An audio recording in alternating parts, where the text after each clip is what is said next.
plus de détails. Fais vite parce que Robotique Manufacturier de Cabinet t'attendait maintenant. CJMD. Alors, vous êtes sur les ondes de CJMD, il est 17h30 et vous rentrez dans un nouveau monde parce que c'est la toute première émission de La Voix de Rufus. Et donc, la dernière demi-heure maintenant de l'émission, on va se concentrer sur l'univers canin. Les chiens sont de plus en plus populaires. Je pense qu'ils étaient de plus en plus populaires même avant le début de cette crise sanitaire. Et la pandémie a fait accélérer, je pense, les choses. C'est vraiment un accélérateur de particules, ce qui s'est passé dans les derniers mois, et peut-être encore plus avec le couvre-feu. Les gens sont de plus en plus à la maison, sont isolés, on a besoin d'un compagnon, on veut s'acheter un chien, et on veut se servir, en fait, de cette demi-heure-là pour, non pas pour mousser, de vous dire, effectivement, allez vous acheter un chien, ça presse, non, pour peut-être vous aider humblement là, à éclairer votre décision, peut-être même à freiner les ardeurs de quelques-uns qui, bon, évidemment, un chien, c'est beau, c'est mignon, ça doit être bien le fun à flatter, mais ça vient avec des responsabilités. Et alors, ça va être comme ça dans les prochaines semaines, à 17h30, à tous les samedis. Et pour en parler cette semaine, on a quelqu'un qui a une passion pour une race de chien en particulier, qui est le berger de Beauce. Elle en fait l'élevage. Elle s'appelle Valérie Théobald, qu'on s'en va rejoindre donc immédiatement. Bonsoir Valérie. Bonsoir. Alors, dites-moi Valérie, votre amour, votre passion pour les chiens, ça arrive quand? Quand est-ce que le premier chien arrive dans votre vie? Moi, ma passion pour les chiens, c'est vraiment depuis toute petite. Je crois que dès que j'ai commencé à parler, j'ai dû commencer à réclamer un chien à mes parents. Voilà, toute petite, on n'avait pas de chien à la maison. Mais moi, c'est sûr que dès qu'il y avait des chiens de la famille, les chiens des voisins, j'étais toujours après les chiens. Quand j'ai été plus grande, j'allais promener les chiens des voisins parce que j'avais toujours pas de chien à moi. Donc, ma passion des chiens, c'est vraiment depuis toujours. Et puis, le Beauceron est entré dans ma vie il y a 16 ans, ma première. OK. Est-ce que c'est un... Vous faites l'élevage des bergers de Beauce. Est-ce que c'est un hasard? Ça aurait pu être une autre race? Ou c'est vraiment une race particulière pour vous? Le comportement, l'esthétisme fait en sorte que ça pouvait inévitablement être que le Beauceron? C'est pas un hasard. En fait, ma première chienne, je l'avais achetée pour le travail. OK. Moi, j'étais encore en France à ce moment-là. Puis, je travaillais dans les Alpes. Je m'occupais d'un troupeau de vaches laitières. Et dans les Alpes, contrairement à ici, où la plupart des vaches, surtout les vaches laitières, sont dans des bâtiments, là-bas, les vaches sont dehors. Ce qui veut dire qu'il faut les amener pour la traite, il faut les déplacer d'un pâturage à l'autre. Et donc, ça prend un chien pour nous aider, parce que le chien est plus rapide que nous, il a de l'endurance. Nous, on peut pas courir après les vaches pour toutes les ramener. C'est pas possible. Donc, ça prend un chien pour nous aider dans notre travail. Et il y a vraiment une distinction, parce que c'est un monde que je connais absolument pas, là, les vaches et tout ça, mais il y a vraiment une distinction de la manière dont vous faites les choses en France et au Québec? Oui, c'est très différent. Oui.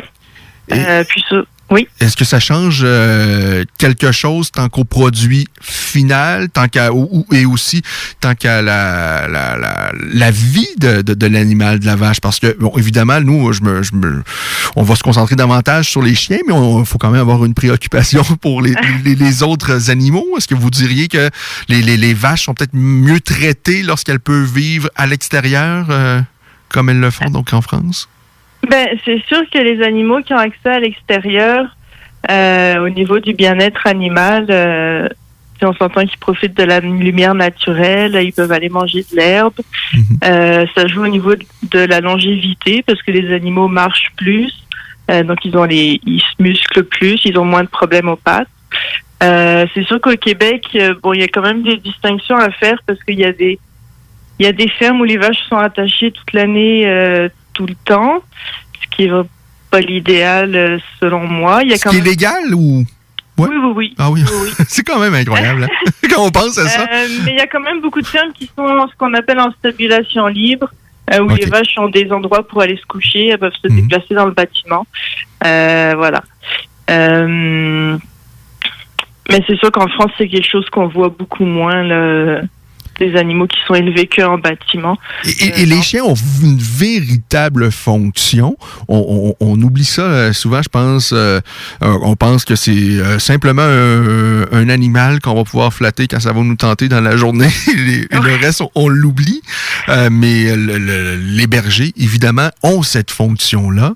Et les bergers Beauceron, donc, à la base, ils avaient ça comme mission. Oui, exactement. C'est vraiment pour ça que la race a été développée. C'était pour déplacer les troupeaux, pour surveiller les animaux au pâturage, parce que dans le temps, il y avait même pas de clôture. Donc c'était, dans le fond, c'est le chien qui fait le travail de la clôture. Donc toute la journée, il trotte le long des champs pour surveiller les animaux. Donc, pour pas qu'ils traversent le périmètre. Et est-ce qu'ils avaient aussi comme fonction de protéger le troupeau? Oui. Oui, OK. Oui, aussi. C'était aussi des protecteurs. Ça, tous les chiens de berger ne le sont pas. Si on pense au border collie qu'on connaît plus comme chien de berger, qui est le chien de berger noir et blanc typique auquel les gens pensent quand on parle de chiens de berger. Eux, c'est vraiment des chiens de conduite, pas des chiens de protection. Okay. Le Beauceron fait les deux. Ah, je pense que c'est un chien qui est reconnu vraiment, justement, pour sa versatilité, le Beauceron, qui est bon à peu près dans tout, là. Oui, c'est ce qui est vraiment super avec cette race-là. C'est que c'est un chien qui peut faire, autant bien sûr du travail au troupeau, mais qui peut faire du traîneau, de l'agilité, de l'obéissance, du pistage. C'est un bon chien de garde aussi, donc c'est un chien qui est très, très versatile, oui. Si je me trompe en disant qu'un chien qui a autant de potentiel que le Beauceron, c'est aussi beaucoup de responsabilités, c'est-à-dire, c'est peut-être pas à mettre entre les mains de n'importe qui. Non, puis c'est sûr que on parle d'un chien qui a quand même beaucoup d'énergie. C'est un chien de travail, donc c'est sûr que une famille qui est partie toute la journée, où le chien va faire une petite marche le matin, une petite marche le soir, la situation risque de devenir assez désagréable rapidement, parce que c'est sûr que si c'est un chien qui se dépense pas assez, là on va avoir des comportements indésirables qui vont apparaître. Le chien, il faut qu'il dépense son énergie, donc s'il peut pas la dépenser en allant courir dehors, il va la dépenser en grugeant les meubles, en aboyant toute la journée. Voilà. S'il ne court pas dehors, il va vous aider dans la décoration de votre maison et ça ne sera peut-être pas à votre goût. Non, probablement pas. Mais c'est un chien qui est vraiment esthétiquement, qui est fantastique. Un peu les couleurs du Rottweiler, qui n'a vraiment pas sa morphologie, mais noir et feu. Je pense qu'essentiellement, c'est les couleurs qu'on retrouve. Il y a autre chose également? Alors, en fait, il y a deux couleurs qui sont reconnues dans le standard. Il y a le noir et feu qu'on voit le plus. Il y a aussi la couleur harlequin.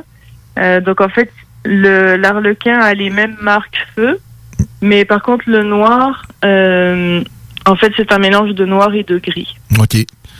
C'est une nuance de couleur ici qui donne un autre charme au Beauceron, qui est un grand chien, dont je le disais un peu, qui peut avoir la couleur du Rottweiler, mais qui n'a pas du tout cette morphologie-là, qui n'est pas très populaire au Québec, à moins que je ne me trompe. Qui n'est vraiment pas très connu, qui l'est de plus en plus. Moi, je vois la différence. Moi, ça fait à peu près 15 ans que je suis arrivée au Québec. Okay. Donc, j'avais amené ma première chienne. Puis, il y a 15 ans, les Beaucerons, vraiment personne ne connaissait ça. Alors que maintenant, ça m'arrive plus souvent dans la rue de croiser des gens qui disent « Oh, un Beauceron !» Ça n'arrivait jamais avant. Ouais, c'est c'est un chien qui vient de la France, mais est-ce qu'il est très populaire en France? Je pense pas non plus. Il y en a quand même beaucoup. Okay. En France, oui, on parle à peu près de... là, dans les chiffres, je crois que c'est à peu près 6000 naissances par année. Puis, c'est un chien qu'on voit quand même beaucoup en France. Ouais. Ah, d'accord. Vous arrivez donc ici il y a une quinzaine d'années. Et depuis un peu plus de 10 ans, si j'ai bien compris, vous consacrez votre vie à l'élevage du Beauceron. C'est ce que vous faites, là. Est-ce que c'est votre seul travail, votre seule occupation professionnelle, là, j'ai envie de dire? Oui, vraiment, je me consacre. Ah ouais, on peut gagner sa entièrement. vie en faisant... Gagner sa vie, disons que si on comptait que sur mon salaire, c'est pas très bien. OK. Mais parce Non, que c'est pas- ça doit être tellement exigeant. Moi, je suis l'un de ceux qui s'est acheté un chiot durant cette pandémie-là. Mais c'est un processus auquel je pensais depuis quelques mois quand même. Mais cette pandémie-là, je pense que ça a été un peu un accélérateur. Là. Je me suis acheté un chiot. Je regardais toutes sortes de races qui m'intéressaient, dont le beauceron. Mais moi, je me suis procuré un chiot. Et c'est de l'ouvrage. Parce que j'ai déjà un autre chien et j'avais oublié que les premiers mois, ah là là, et c'est pas évident. Et là, d'en faire l'élevage, lorsque tu as des portées le beauceron, généralement, c'est des portées de combien de chiots? C'est souvent des grosses portées. Là, c'est généralement autour de 9-10 chiots. Ça doit être très, très demandant comme travail quand même, là, parce que 8-9 chiots, là, juste un, c'est quelque chose, mais là, d'en avoir une dizaine en même temps, c'est quelque chose. C'est beaucoup de travail, puis surtout que c'est du travail qui se rajoute aux adultes qui sont là et qu'il faut continuer à sortir, à entraîner, etc. Puis c'est sûr que moi, la façon dont je fais l'élevage, je fais beaucoup de choses avec les chiots. Ils sont pas dans un parc, dans le fond d'une grange, nourris 2 fois par jour et voilà. Donc oui, c'est sûr que ça demande beaucoup, beaucoup de travail. Mais en même temps, c'est un travail qui est très valorisant. Puis, moi, j'aime quand mes chiots partent dans leur famille, de savoir que je leur ai donné le meilleur départ possible. Mm-hmm. Et que les gens qui partent avec leurs chiots, ils ont les meilleures chances d'avoir un compagnon qui va être agréable, puis que ça va bien se passer. C'est combien de portées à chaque année, environ? En général, j'ai 2 ou 3 portées par année. Et vous les gardez au moins, j'imagine, 8 semaines à chaque fois? Oui. Et on trouve preneur facilement, toujours depuis 2000... Ça fait quoi, plus d'une dizaine d'années que vous faites ça? C'est facile? Oui? Ça fait une douzaine d'années, oui. Oui, c'est sûr que c'était plus difficile il y a 12 ans, où la race n'était pas connue, où mon élevage commençait seulement. Maintenant, c'est le contraire. Je refuse beaucoup de gens parce que là, juste maintenant, ma liste d'attente, ça va en 2022. Voilà, j'ai beaucoup de demandes. Je fais pas de publicité nulle part, mais c'est sûr qu'il y a le bouche à oreille des clients. Oui. Et c'est un chien vraiment, je pense, qui gagne à être connu.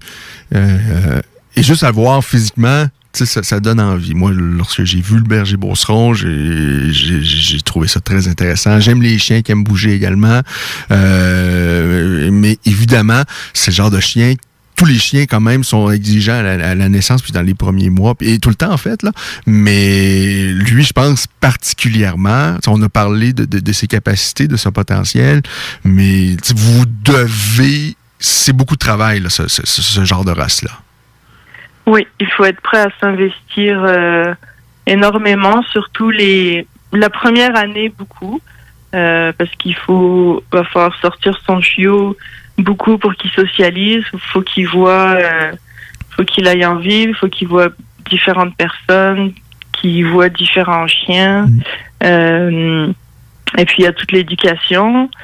Il y a plein de choses à lui apprendre. Lui apprendre les bonnes manières, lui apprendre à rester tout seul sans paniquer parce que tout le monde s'en va dans la maison et qu'il est tout seul. Il y a beaucoup de choses à faire. C'est sûr que c'est exigeant. Puis c'est sûr que quand on est dans une race de travail comme ça, oui, c'est un chien qui va avoir besoin d'être stimulé mentalement. Faut lui faire des choses parce que si on essaye de le fatiguer que physiquement, on va avoir un chien qui va avoir de plus en plus d'endurance. Ouais. Et ça, c'est ce que je viens de comprendre. Moi, sincèrement, avec mes anciens chiens, c'était vraiment purement, on se baladait et tout ça, mais j'avais jamais vraiment porté attention à le faire travailler mentalement, et j'essaie de le faire de plus en plus, là, et d'essayer d'être original, de trouver des façons vraiment de faire réfléchir mes chiens. Et je pense, pour plusieurs, on oublie ça. Oui, c'est un aspect qui est souvent négligé. Et pourtant, ça les fatigue beaucoup de travailler mentalement. Puis ça leur fait du bien. Ça les aide à, après, être plus calmes et plus posés dans la maison.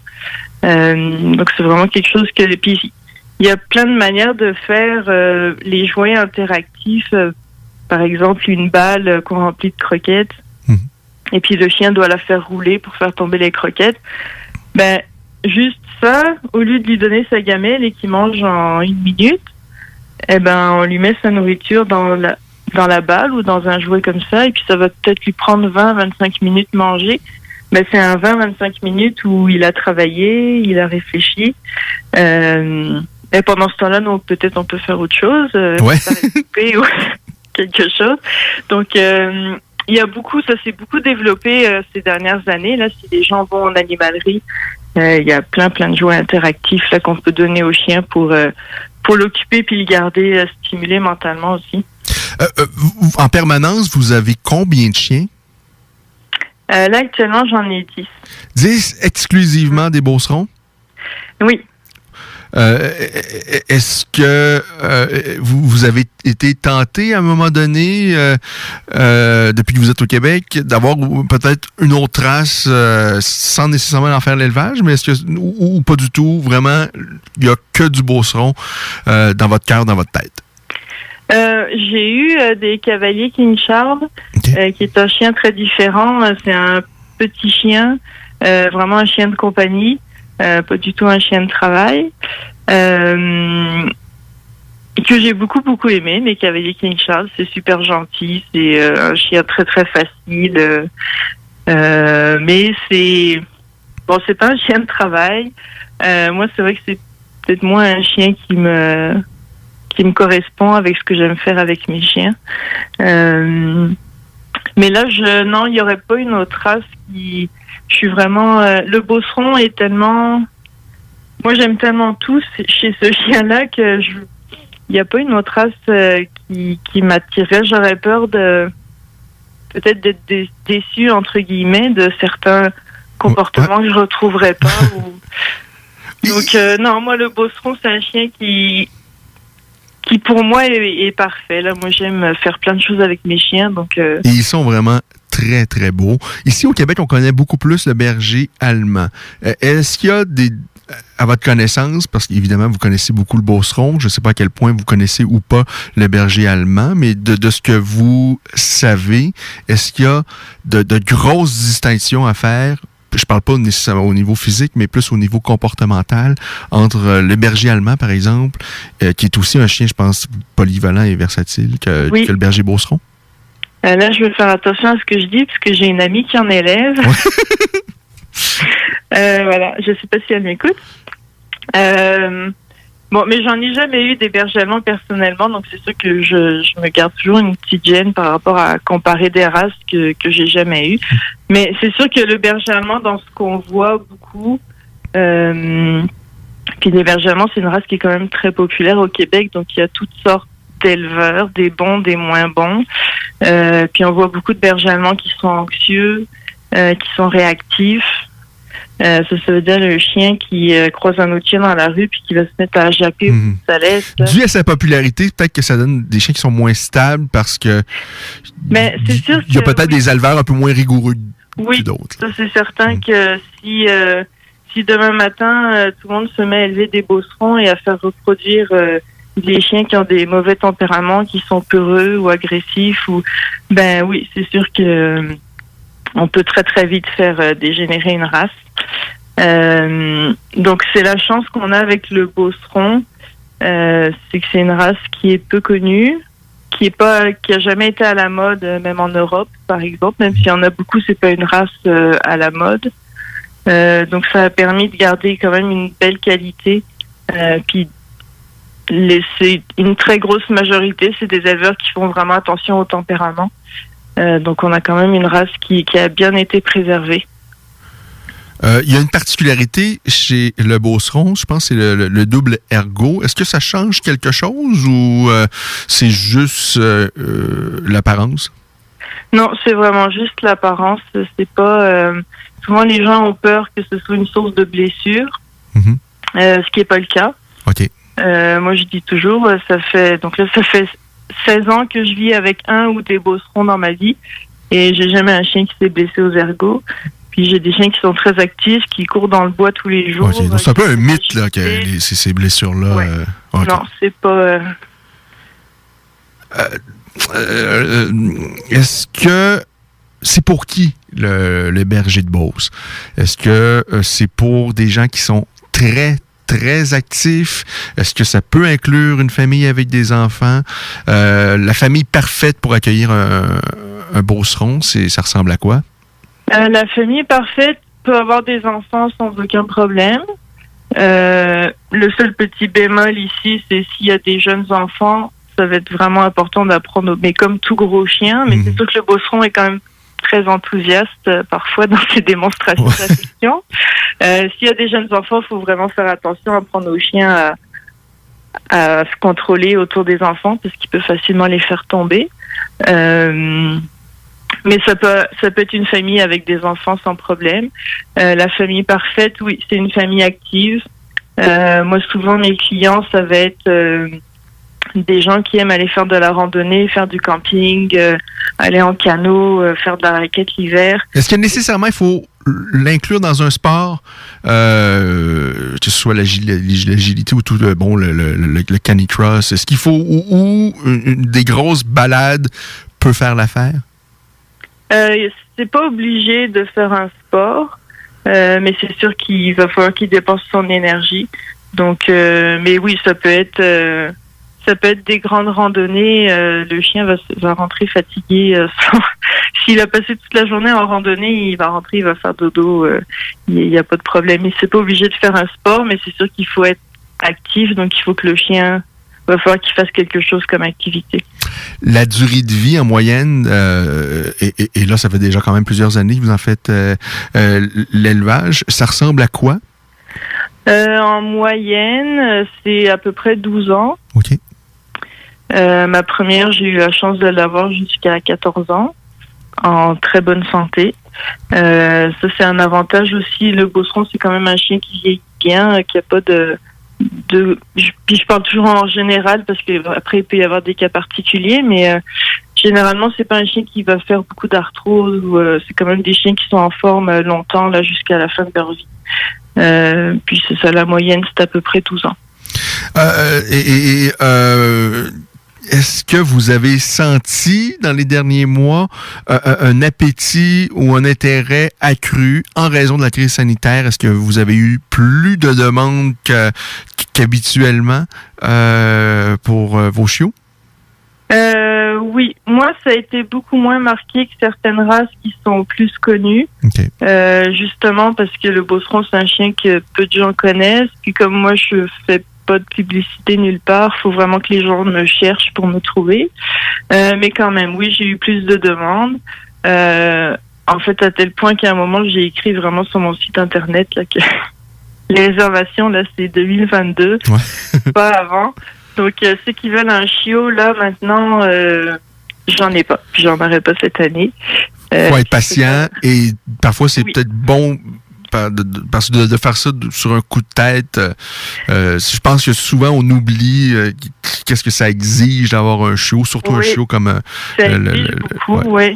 Et il faut pas que les gens oublient que là ils ont peut-être du temps, peut-être qu'ils sont en télétravail, mais est-ce qu'ils seront toujours l'année prochaine, dans 2 ans? Un chien c'est minimum 10 ans, donc il faut pas penser aux prochains 3-6 mois, là c'est vraiment de l'ouvrage. Moi, j'avais oublié ça un peu. Et si vous aimez vraiment les chiens, il faut vraiment s'investir parce que ça demeure possible d'acheter un chiot puis plus ou moins s'en occuper. Mais vous allez avoir des résultats qui viennent avec également. Vous allez avoir un chien malheureux et inévitablement, un chien malheureux, ça donne un maître malheureux et c'est pas sain, c'est pas bon pour personne. Est-ce qu'on a oublié quelque chose? Est-ce qu'il y a quelque chose absolument que vous voulez dire à propos du beauceron? Parce que l'émission tire à sa fin, ça a passé à une vitesse, je pensais pas que ça allait être aussi vite. Est-ce qu'il y a quelque chose qu'il faut absolument dire sur le beauceron qu'on n'a pas encore dit? Que vous n'avez pas encore dit, en fait? Je crois qu'on a fait le tour. Si, on n'a pas trop parlé tant de sa personnalité. C'est vrai, hein? On n'a pas eu le temps. Il faut savoir que c'est un chien qui est très, très proche de son maître et de sa famille. On les appelle souvent les chiens velcro. Donc, alors, des beaux pots de colle, mais qui sont capables d'avoir des responsabilités en même temps. Exactement. Mais il faut aimer c'est un chien qui va souvent être dans vos jambes. Si vous êtes dans la cuisine, il est dans la cuisine. Vous allez dans le salon, il va aller dans le salon avec vous. Est-ce que c'est parce que lui, sa tâche, habituellement, c'est de surveiller? Est-ce que c'est un peu pour ça ou c'est plus le côté affectif là, qui est vraiment très attaché au maître? Oui, okay. C'est des gros pots de colle affectifs. Ils n'ont jamais assez de caresses.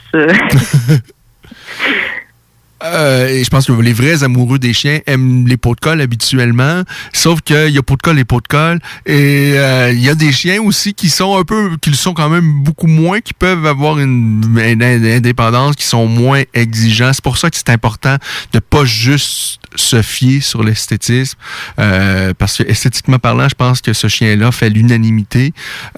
Et je pense que du point de vue de la personnalité, de son caractère, de ce potentiel également, il peut plaire à bien des gens, mais c'est pas fait pour tout le monde. C'est important, je pense, de faire bien ses recherches. Alors, j'invite les gens, si vous êtes intéressés par ce genre de chien-là, visitez des éleveurs, comme Valérie qui fait ça depuis 2009, je pense que vous faites ça à temps plein. Oui, 2009. Un chien qui est fantastique. Je vous invite à aller visiter sa page également Facebook. On va mettre les liens et tout ça. Vraiment, c'est un chien qui est magnifique. Valérie, ça a été très agréable, fort plaisant. Merci de nous avoir fait découvrir ce magnifique chien-là. Malheureusement, ça a passé très, très vite. Peut-être qu'on aura l'occasion dans les prochaines semaines, si vous en avez l'opportunité, si vous avez des compléments d'informations, parce que sincèrement, on n'a absolument pas fait le tour. Mais je vous remercie encore 1000 fois. Merci à vous pour l'invitation. Merci. Ça m'a fait plaisir. Et bonne année à vous, à vos chiens, à vos nombreux chiens. Et 2022, donc, si vous voulez un beauceron chez l'élevage de Valérie, il faut être patient. Mais je pense que c'est un chien qui mérite votre patience. Vraiment, il est fantastique. Merci beaucoup, Valérie. Merci. Au revoir. Au revoir. Alors, c'était la toute première de la voix de Rufus. Ça a passé très rapidement.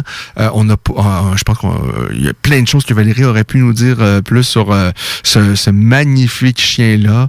Le temps file à vive allure. C'était la toute première, absolument pas la dernière. Moi, j'ai eu beaucoup de plaisir. J'espère que vous en avez eu tout autant. De retour la semaine prochaine à La Voix des Guerriers, donc à 16h pour votre émission sur le monde des sports de combat. Et évidemment, maintenant, c'est un autre rendez-vous à 17h30. On va parler du magnifique monde des chiens. Vous avez des questions, il y a des races de chiens que vous voudriez qu'on aborde. N'hésitez pas à vous envoyer nos suggestions. Je vous laisse savoir que l'événement UFC vient de se compléter. Max Holloway a gagné. Il a déculotté son adversaire Calvin Kattar. Alors, magnifique, ça termine bien cette émission. Merci d'avoir été là. Je vous dis à samedi prochain, 16h, pour une autre édition de La Voix des Guerriers et par la suite, donc, à 17h30 de La Voix de Rufus. Soyez prudents sur les routes, soyez visibles. On allume ces lumières parce que lorsque je suis venu, là, les routes étaient vraiment pas belles, la visibilité nulle à bien des endroits. Alors, on aimerait ça vous garder en vie, que vous soyez de retour la semaine prochaine. Alors, prudence! Ayez du plaisir. À samedi prochain. Ciao! Ce message s'adresse à l'ensemble de la nation québécoise. Nous devons agir avec force pour freiner la pandémie. Seuls les services essentiels demeurent offerts. Les rassemblements sont interdits. Il est défendu de quitter son domicile entre 20h et 5h le matin. Respectons le confinement et le couvre-feu pour éviter d'être infectés par le virus de la COVID-19. Pour protéger les travailleurs de la santé, nos proches et nos aînés. Car l'important, c'est la santé. Pour plus d'informations, visitez québec.ca/confinement. Un message du gouvernement du Québec. Ici Josiane Fortin, agente du Fonds Écolidar. Le Fonds Écolidar, c'est une aide financière non remboursable pour les entreprises qui souhaitent adopter des pratiques éco